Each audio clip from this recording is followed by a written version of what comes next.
In him we live and move and have our being. Psychically, I think it's psychically. Psychically, this world appears. I think no, it's physically. It's definitely. Let me check. I want to make sure you get that right. Because I think this is an important chapter.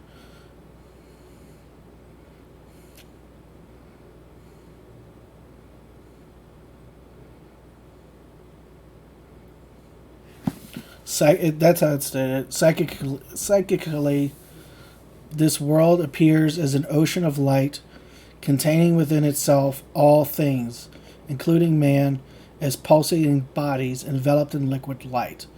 The biblical story of the flood is the state in which man lives. Man is actually inundated in an ocean of liquid light in which countless numbers of light beings move. The story of the flood is really being enacted today. Man is the ark, containing within himself the male female principles of every living thing. The dove or idea, which is sent out to find dry land, is man's attempt to embody his ideas. Man's ideas resemble birds in flight, like the dove in the story returning to man without finding a place to rest. If a man will not let such fruitless searches discourage him, one day the bird will return with a green sprig. After assuming the consciousness of the thing desired, he will be convinced that it is so. He will feel and know that he is that which he has consciously appropriated, even though it is not yet confirmed by the senses. One day man will become so identified with his conception that he will know it to be himself, and he will declare, I am. I am that which I desire to be. I am that I am. He will find that as he does so, he will begin to embody his desire. The dove or desire will this time find dry land, thereby realizing the mystery of the Word made flesh. Everything in the world is a crystallization of this liquid light. I am the light of the world. Your awareness of being is the liquid light of the world, which crystallizes into the conceptions you have of yourself. Your unconditioned awareness of being first conceived itself in liquid light, which is the initial velocity of the universe. All things, from the highest to the lowest vibrations or expressions of life, are nothing more than the different vibrations of velocities of this initial velocity. Gold, silver, iron, wood, flesh, etc., are only different expressions or velocities of this one substance, liquid light. All things are crystallized liquid light. The differentiation or infinity of expression is caused by the conceiver's desire to know himself. Your conception of yourself automatically determines the velocity necessary to express that which you have conceived yourself to be. The world is an ocean of liquid light in countless different states of crystallization.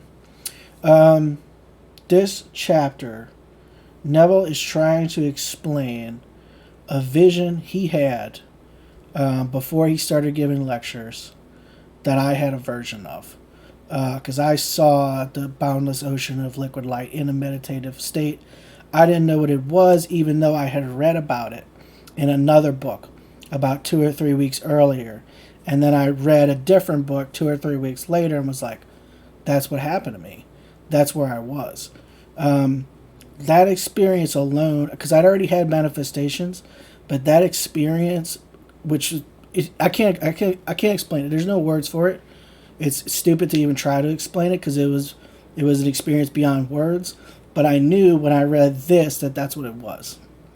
And he had the same experience when he was in, I think, a hotel before he started giving lectures.